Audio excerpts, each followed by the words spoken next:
Kami akan awali informasi pertama setelah mengkritik mega proyek pembangkit listrik 35.000 megawatt. Menteri Koordinator Bidang Kemaritiman dan Sumber Daya Alam Riza Ramli kembali menyinggung adanya permainan mafia dalam sistem listrik prabayar atau dengan sistem token listrik. Pihaknya akan mengkaji kembali penerapan sistem ini. Pelanggan listrik prabayar kini bisa berharap pembelian token listrik bisa semakin efisien karena pemerintah meminta PT Perusahaan Listrik Negara untuk memangkas biaya administrasi untuk pembelian token listrik. Menteri Koordinator Bidang Kemaritiman dan Sumber Daya Alam Rizal Ramli menyebutkan permainan mafia listrik yang membuat biaya administrasi bulanan melambung. Rizal menilai biaya administrasi terlalu besar, yakni mencapai 27% dari biaya pembelian token yang dikeluarkan konsumen. Rizal berharap pembelian token listrik seperti pembelian pulsa operator telekomunikasi dan ada biaya administrasi maksimal yang dibebankan ke pelanggan. Selain itu, masyarakat diberi pilihan untuk menggunakan token listrik. Bisa taruh uang muka itu di bank, dapat bunga. Ya, kami ingin satu, tidak boleh lagi monopoli. Jadi rakyat boleh punya dua pilihan, mau ikut meteran atau mau ikut pulsa. Yang kedua, pulsanya kalau 100.000, coba Pak Sofyan bilang tadi bisa berapa? Terus ada Pak biayanya, ya kan? Jadi Pak Sofyan bilang maksimum biayanya itu bisa 5.000, jadi dia beli 100.000, listriknya 95.000. Namun PLN menampik jika ada permainan mafia provider token listrik PLN. Kusdianto, manajer bidang hukum dan komunikasi PLN menilai adanya salah persepsi di masyarakat. Yang tertera di meteran listrik pelanggan adalah jumlah listrik atau kilowatt hour yang harganya tergantung golongan pelanggan. Komponen biaya listrik untuk pelanggan prabayar terdiri dari biaya administrasi yang diterapkan bank atau penyedia layanan pembayaran listrik. Nilainya pun beragam. Komponen lainnya adalah pajak penerangan jalan yang tergantung pada peraturan daerah setempat dan juga biaya materai. Biaya tersebut menjadi komponen pengurang dari dana yang dikeluarkan pelanggan untuk membeli listrik. Tidak sama satuan KWH dengan satuan rupiah. Jadi dari Rp100.000 tadi setelah dipotong admin bank, kemudian dipotong lagi untuk pajak, sisanya yang dibelikan energi listrik PLN dalam satuan KWH tadi sesuai tarifnya masing-masing. Dalam kasus pelanggan 1.300 VA, maka 100.000 tadi akan dapat 70, sekian kWh. Jadi yang tertulis di meter PLN itu bukan rupiah. Yang tertulis di meter PLN itu adalah satuan energi. PLN pun akan mensosialisasikan kepada masyarakat tentang asumsi pemakaian token listrik ini, sehingga kesalahpahaman tidak berlanjut. Apalagi jumlah pelanggan listrik prabayar cukup banyak atau mencapai lebih dari 20 juta pelanggan dari total pelanggan PLN nasional sebesar 59,4 juta orang. Penetapan biaya non-listrik bisa menjadi jalan keluar sehingga bisa mengurangi beban pelanggan. Dari Jakarta, Tim Liputan Metro TV.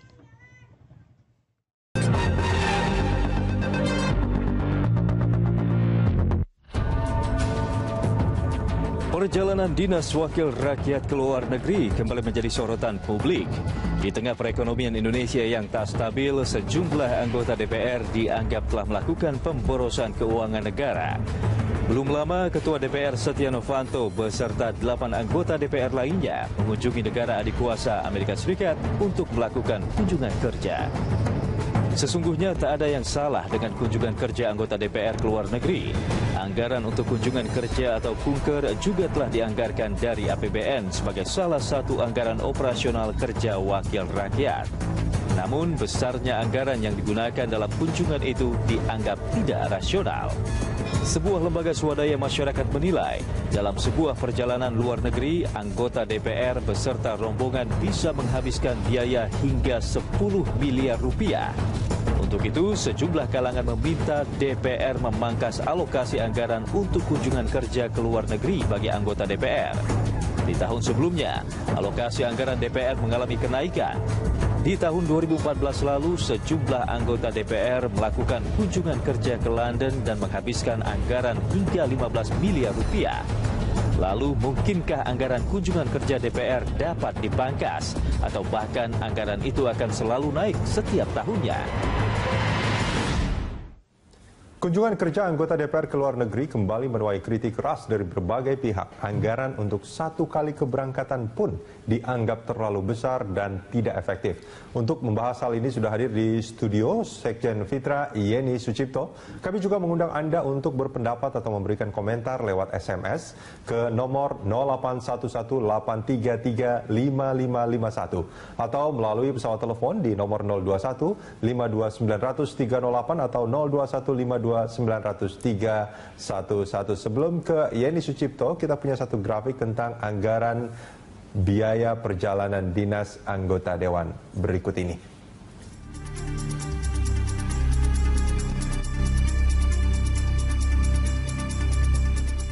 Ya, anggaran perjalanan dinas legislatif untuk tahun 2015 ini diambil dari sindonews.com, Dewan Perwakilan Rakyat 763 miliar, MPR ada 275 miliar, dan DPD 195 miliar.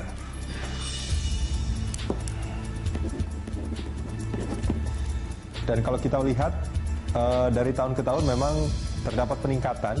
Pada 2013 hanya 248 miliar dan sebelumnya hanya 140 miliar, dan pada tahun 2011 hanya 137 miliar. Ada peningkatan sekitar hampir 4 kali lipat ya, Pak Yani ya.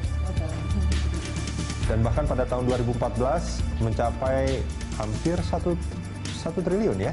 994,92 miliar. Nah, tahun ini memang ada pengurangan, mungkin ini bisa dianggap sebagai satu efisiensi, tapi jumlahnya masih sangat tinggi, 763 miliar. Nah, kalau kita melihat tentang kunjungan kerja ini kan ada buat studi banding dan sebagainya ya, dengan harapan katanya kalau mereka pergi ke luar negeri itu akan menambah hasanah pengetahuan tentang undang-undang yang akan mereka bahas di dalam negeri. Menurut Mbak Yeni, apa yang terbaca pertama kali ketika melihat anggaran yang begitu besar dengan hasil yang didapat?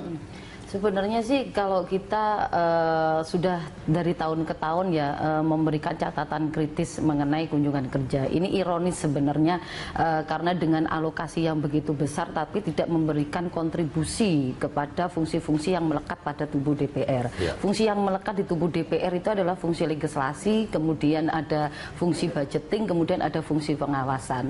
Karena selama ini kita melihat bahwa kunjungan-kunjungan kerja yang direncanakan di awal gitu kan, itu tidak menjawab atau tidak merespon target-target legislasi, kemudian target-target budgeting dan pengawasan di tahun-tahun saat itu juga, begitu loh. Saya umpamanya di 2015 gitu kan, 2015 itu tidak ada undang-undang yang berkaitan dengan hukum adat gitu kan. Kemudian tiba-tiba ada anggota DPR, 9 anggota DPR pergi ke London untuk studi komparasi mengenai hukum adat, begitu kan. Itu tidak ada relevansinya, begitu loh. Tapi kita berbicara soal perencanaan yang buruk lah sebenarnya. Perencanaan yang buruk di tubuh DPR mengenai kunjungan-kunjungan kerja ini, sehingga berimplikasi pada pemborosan anggaran. Karena kita menganggap ini sebagai pelesiran. Nah, sebagai pelesiran. Fitra menyebutnya demikian ya. Nah, dengan tadi dikatakan bahwa banyak sekali kunjungan kerja yang tidak ada relevansinya dengan prolegnas lah, seperti itu ya. Ini apa yang terbaca menurut Anda dengan keadaan seperti itu? Saya pikir di sini adalah sistem perencanaannya yang buruk di tubuh DPR, yaitu antara badan rumah tangga di DPR dengan sekjen. Karena ini yang membuat perencanaan ini adalah dua institusi ini, eksekutif dengan legislatif, yaitu di badan rumah tangga dan sekjen, begitu kan. Kenapa sih membuat perencanaan itu tidak berdasarkan target-target kinerja yang sudah disusun di balik umpamanya. Kemudian apakah ini namanya kunjungan kerja ini tidak disusun berdasarkan apa kinerja untuk pengawasan dan untuk budgetingnya. Artinya tidak ada ukurannya sebetulnya. Tidak ada ukurannya. Jadi dengan jumlah dana yang semakin besar, mestinya kan prestasinya juga bertambah kan gitu mestinya. Saya contohkan begini, di sepanjang tahun 2015 ada 37 RUU ya kan yang menjadi target untuk diselesaikan oleh DPR, terutama yang urgent gitu kan. Yang urgent adalah 11 RUU mengenai reformasi fiskal, penjaminan, BI, kemudian ada BUMN dan sebagainya kan gitu. Ada undang-undang desentralisasi juga yang menjadi bagian dari prolegnas. Tetapi kunjungan kerjanya tidak ada relevansinya tidak ada relevansinya dengan apa rencana-rencana prolegnas yang ada. Nah, ini kalau kita lihat kunjungan yang terakhir yang sekarang menjadi pembahasan di banyak tempat nih kan. Ini bukan hanya, kalau ini mungkin ada relevansinya, tapi ada hal-hal yang tidak relevan juga yang terjadi di sana ya. Iya betul. Nah betul. ini sesuatu yang lumrah terjadi sebetulnya atau bagaimana? Artinya kalau saya baca gitu ya di media sosial gitu, ini kan pertemuan interparlamentari kan, itu kan banyak negara-negara lain juga utusannya, yang jumlahnya katanya cuma paling 8-9 orang seperti itu. Dan setelah mereka selesai rapat atau apapun yang memang sesuai dengan tujuannya, mereka pulang gitu. Tapi kayaknya kalau di kita ini ya masih apa namanya, aji mumpung gitu ya, mumpung di Amerika gitu kali ya, atau bagaimana sebetulnya? Nah, begini, kalau mengenai kunjungan ke Amerika Serikat ini kan sudah jelas bahwa ini ada acara IPU, kayak gitu kan. Ini adalah bagian dari hubungan kerjasama antar parlemen, itu yang pertama. Cuma yang menjadi pertanyaan, dia memakai anggaran yang di mananya, kan begitu. Apakah dia memakai di fungsi legislasinya, apakah dia memakai fungsi di budgetingnya, ataukah dia memakai di fungsi pengawasannya. Apakah antar parlemen ini bisa memberikan kontribusi pada 3 fungsi yang melekat itu, gitu loh. Ya kan? Jelas di sana cuma 4 hari. 1 hari untuk acaranya, tetapi perjalanannya lah kita hitung 4 hari begitu kan. Tetapi ini dibudgetkan 12 hari. 12 hari? 12 hari, kemudian dibudgetkan juga 9 orang. Kemudian kita kemarin mendengar ada sekitar 33 orang yang berangkat. Pertanyaannya 33 orang akan memakai uang negara atau tidak, kan begitu. Yang dibudgetin adalah 9 orang begitu. Nah, sebenarnya agenda-agenda yang sudah direncanakan karena ini memakai uang negara biasanya sudah direncanakan jauh-jauh hari begitu loh. Satu bulan atau 2 bulan sebelum keberangkatan. Saya coba mengkonfirmasi sekali lagi. Ini sebetulnya acaranya cuma hanya 1 hari. 1 hari. Kalau misalkan perjalanan dari Indonesia ke Amerika itu sekitar berapa? 12 jam ya? Iya, betul. Sekitar 12 atau 1 hari lah. Hitung 4 hari lah. Nah, itu 4 hari. Artinya sebetulnya hari kelima mereka sebetulnya sudah harus balik. Sudah harus balik ya. Dengan kondisi tadi berapa? 14 hari. Artinya ada spend hari sampai 9 hari. Dan itu harus dibayar oleh negara. Iya. Setiap harinya mereka di sana. Karena begini. Ini bukan hanya di DPR ya, hampir semua kementerian lembaga, karena di sistem kita juga agak sedikit evaluasi kinerjanya itu berdasarkan penyerapan anggaran, bukan evaluasi kinerja berdasarkan output apa yang dihasilkan. Akhirnya apa? Duit 8M, 9M harus habis saat itu juga. Oh, itu kalau di kementerian, kalau di DPR bukan, di DPR juga seperti itu gitu kan. Nah, ada 8N, umpamanya saya contohkan kemarin kita ngobrol dengan teman-teman di DPR. Nah, ini ada 8M. Kok habisnya cuma 6M. Ini ada 8M bagaimana? Ya sudah kita habiskan saja, kan gitu. Begitu. Itu statement yang diungkapkan oleh teman-teman di DPR. Nah, inilah sebenarnya kita berbicara soal penyerapan anggaran yang tidak berdasarkan output yang dihasilkan, tetapi penyerapan anggaran berdasarkan evaluasi yang penting habis, kalau habis tidak dipotong, kan begitu. Di tahun sebelumnya, di tahun yang akan datang pasti akan mendapatkan ini lebih. Ini kan cara berpikir yang salah sebetulnya kan? Ya, sebenarnya. Nah, ini kan menarik Mbak Yeni. Tadi kalau boleh saya simpulkan, sebetulnya perjalanan yang ini sekarang yang terbaru lah ya, yang ke Amerika ini kan sebetulnya 4 hari selesai, 5 hari lah paling tidak gitu. Tapi dianggarkan untuk 14 hari. Artinya kalau boleh saya simpulkan, biaya yang berhubungan sama tugas itu dibandingkan dengan biaya, ya artinya 9 hari lainnya nggak ada tugas kan? Betul. Itu jauh lebih besar sebetulnya dibandingkan biaya tugasnya.